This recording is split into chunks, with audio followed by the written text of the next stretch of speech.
innet lo sayo waltunga harmondai tui chimbang etlom Calvary cross keyahi kei nuam loing to pa o kong wan thei nuam loing ka thei gi ge ka kum pa nang na hi bang sa tan kan nuam diam na mai kong mun cha gen ning sa ning hi tu ma ma sa yo wal tu nga harmondai tui chimbang et long Calvary cross keyahi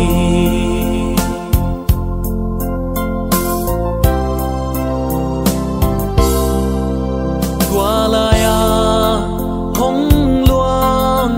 kamo ngày tâm si gen siam leng ngô su chia leng ngô hi thu ma ma mi tem sim mo in chil hi go ma le u ke ya et lom prosper hi lai lai cây nuam loing tô pa o kong muan thei nuam loing ka thei gi ge ka kum pa nang na hi bang sa tan kan nuam diam na mai kong mun cha gen ning sa ning hi tu ma ma sa yo wal tu nga harmondai tui chimbang et long Calvary cross keyahi